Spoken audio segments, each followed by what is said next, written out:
Most houses built before 1990 are likely to contain some asbestos. It was a building product used widely back then because it was durable, fire resistant and a good insulator. Now, of course, it's banned from use. Exposed asbestos fibres are a known health risk, but not something where you'll see an immediate effect. But don't panic.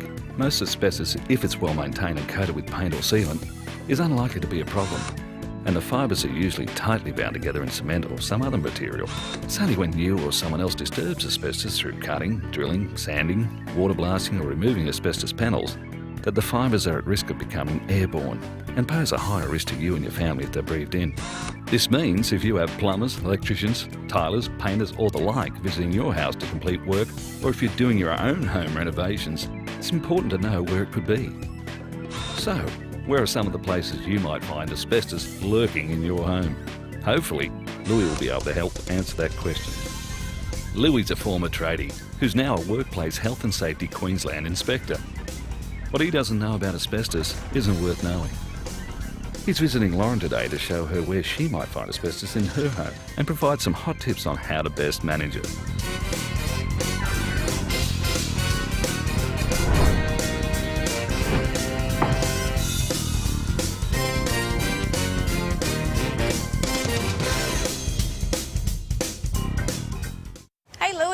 How are you today? How are you? Good, thanks. Thanks for coming over. No problems. So this is the house. We just recently bought this place, so we're really excited to get into renovating, but I've got a feeling there might be some asbestos lurking around though, so we haven't gone too crazy yet, but would really appreciate your opinion. Sure. Typically for a house like this built before 1990, the rule of thumb is treat whatever you see here as possibly asbestos. Okay. And already straight up I can see some fibro sheeting up on your gables, also the gables at the front here, and also your sophites or eaves. Well, asbestos products can be found in many places in a home, a typical home, starting from the roof down. On the exterior, you've got your roof, you've got your gutters, your downpipes, you've got your barging on the end, your gable ends, exterior sheeting on the walls. If there's asbestos up there, is that going to be a risk? As long as the fibro sheeting is well maintained and sealed, it's no risk to anyone. I guess at the end of the day, if you start disturbing it, cutting it, drilling it, that's when it becomes a risk to you. Okay. Yeah. Well, we do want to do some renovations, so I better bring you inside and you can have a look. Okay, look forward to it. Well, most of the people that are most likely to contract an asbestos-related disease now would be tradies. The builders, carpenters, electricians, because they're often drilling into things to put wiring through or plumbing pipes, or they're demolishing houses that they may not have recognised contain asbestos. People doing roof repairs.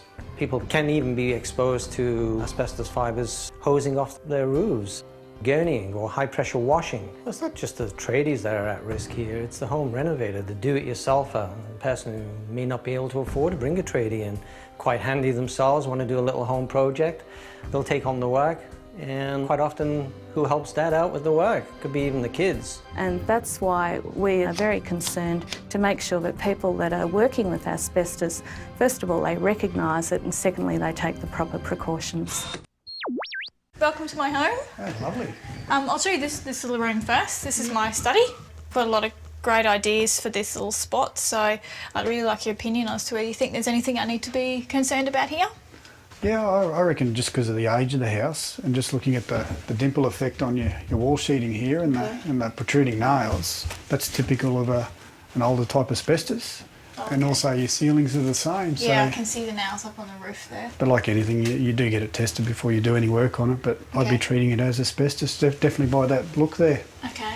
No, other than that, it's all sealed, so it's safe the way it is. It's only when you disturb it. Have you disturbed the asbestos in any way? One of the first things that my husband and I did when we moved in is we put in a whole lot of picture hooks. That little picture frame over there was one of the first things I put up, and we sort of went a little bit crazy, I guess, and put them up everywhere. Is that something I need to be worried about? Have we sort of inadvertently exposed ourselves in any way with that? Just keep in mind that drilling into asbestos, that there is a degree of risk. It's a one-off exposure, so the degree of risk is very minimal. Okay. But please keep in mind that there is procedures for drilling asbestos. The kind of asbestos dust that is harmful to health is of a particle size that you won't see with the naked eye.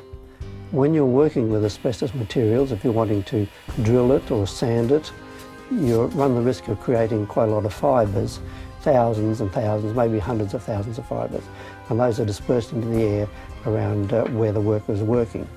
Asbestos fibres cause a problem in the lung because they're long and thin, they're easily inhaled and they're hard to clear from the lung.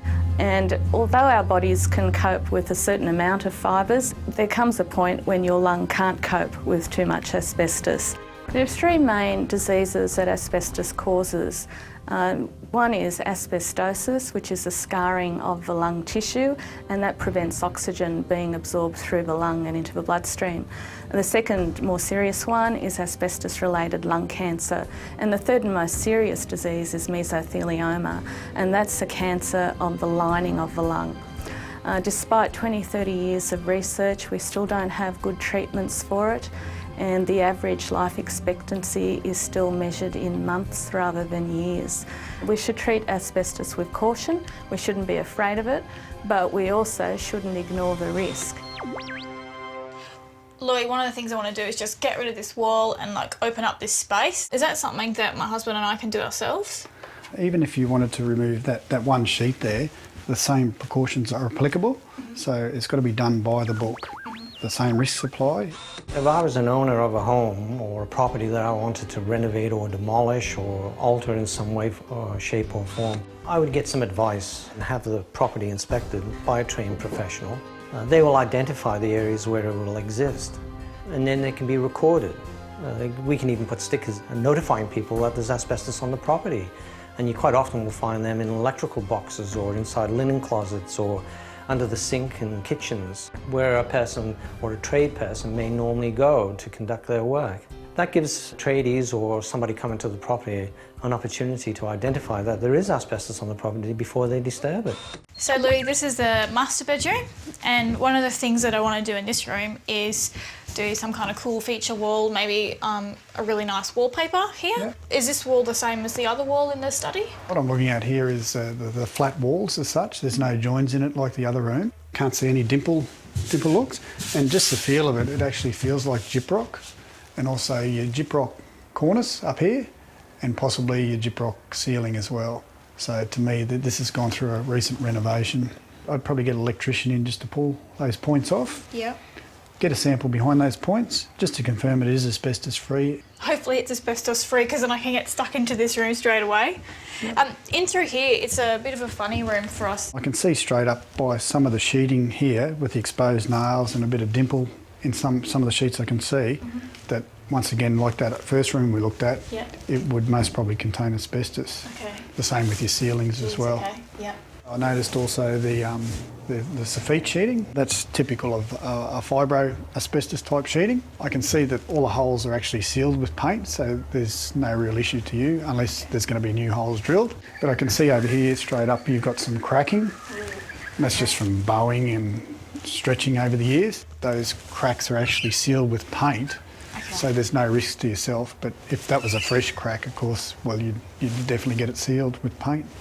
Okay, I want to show this funny little patch down the end of the room. What do you think about that? My thought straight up is definitely like you got your vinyl on top, and that's your underlay. Okay. And that's typical of the 70s type vinyl that the underlay contained asbestos in this part here. And there's a high concentration of asbestos in there. There's probably 70 to 80% of chrysotile asbestos in there. Oh gosh, okay. So with that type of product there, if we were going to remove it by stripping it, you need a licensed asbestos removalist to remove that there. Okay, even that little tiny patch? Yeah. Yeah, definitely. Don't put yourself at risk. We could take a sample just to confirm that as well. Okay, well thank you. This is the bathroom. So again, this is a sort of funny room for me because the walls are like a melamine sort of material. With this Lamy panel type sheeting, that is asbestos free. Same with your ceiling. Yeah. However, what's behind it, I don't know. At the moment here, the way it is, it's definitely safe. Okay. But if you go through another reno, just be aware of what could be behind the sheeting. Also in cupboards, there's also some surprises, because a lot of times when you do a renovation, a lot of people just leave that cupboard area as is. So, you can you see the timber light? Look, that's an MDF type sheeting, which contains no asbestos. But I don't know what's behind that wall sheeting, so just take precautions there. Okay. This is the other lino situation, I guess. We really want to rip it up. It's ugly, but again, we weren't sure if it was something that we should be doing straight away. What are your thoughts? If you don't mind me pulling that strip up. That's fine. Like that. As you can see, there's this one layer of vinyl here. It's like a rubber back. Yeah. So out of all the samples I've taken of this type of vinyl, they come back generally asbestos free. But as you can see, underneath we've got another layer of vinyl and also the underlay. And any of those two could possibly contain asbestos. So the precaution being, treat that as asbestos or get a sample taken of it. Okay. That's a really good tip, because just by looking at it, if I'd assumed it was okay, we would have just ripped it up, not even thinking there'd be other layers underneath. If after the asbestos removal project is over and you find that there's some asbestos dust or suspicious dust left over, and one has to be careful too in the cleanup, and that you don't just use any old vacuum cleaner. A household vacuum cleaner isn't designed for cleaning up hazardous materials, especially asbestos. Don't sweep it either. That'll only create more dust and it'll spread throughout the house. Get some disposable rags, wet them down and wet wipe it up. And don't forget, dispose of the rags as contaminated waste. Hey Louis, I want to show you our outdoor fencing through here. Is this something that we need to be concerned about? Definitely, Lauren. This is a profile called Super 6. Super 6 can pit because it's not sealed. So with hail, rain, winds, sun, over time it starts to deteriorate and delaminate. So at the end of the day, it is a good thing to seal it. Well, that's good, because we've actually sealed from the outside as well, so I can show you that. What about this little bit here? A truck actually backed into this. It totally wasn't me, but is that something I need to be worried about? There is some bare fibres that are exposed. The best thing you can do here, Lauren, is paint over that whole area, and that seals it. Asbestos roofs, Super 6 roofing as they call it, and fences are a particular high risk. They've been subject to the elements over many years. You get a gurney or borrow a gurney for the weekend and you start blasting off the roof. The sand and cement that bonds the asbestos fibres within it have been washed out. So now you've got loose fibres, and then fibres have been spread all over the neighbourhood. Well, Lauren, here's some more. Okay. And what this is here is just some fibro packing, and because of the age of the building, we'd have to suspect that that's asbestos as well. But having a look at it, as you can see, it's all sealed. It's all very daunting, having so much asbestos in my home. There's no need to be worried. Everything is sealed and safe. There's no risks of exposure of asbestos fibres into the air. There is one thing we will look at, is that lino, which I'll take a sample away for an analysis, and I'll get back to you on that. But everything today we looked at is fine. I've seen people working on properties, doing renovations, little projects. I see people not taking the precautions, not having the appropriate PPE, using power tools, angle grinders. I've even seen people doing interior strip outs of homes and throwing the stuff on the front lawn for the kids to clean up or whatever later. No matter whether you're a homeowner doing a do-it-yourself project or a tradie, if you're doing any renovations on a property that has asbestos or you suspect it has asbestos on, you've got to take precautions. I don't think too many people take it serious until they've actually know somebody they've lost, or it affects themselves. That is all too late. It may only take a couple of minutes now to drill a hole or knock out a wall, but really, is the risk worth it? The safest way to manage asbestos is knowing where it's located. If you're removing it, then get a licensed professional to do the job. Or if it's minor maintenance, then make sure you or the contractor in your house is using safe work procedures and the right equipment. Definitely don't break up asbestos sheets, and keep it wet down and wrapped in thick plastic until it can be safely disposed of. You don't want it to affect the health of your family or that of your neighbours. Disposing of asbestos correctly is really important too. The first port of call should be to contact your local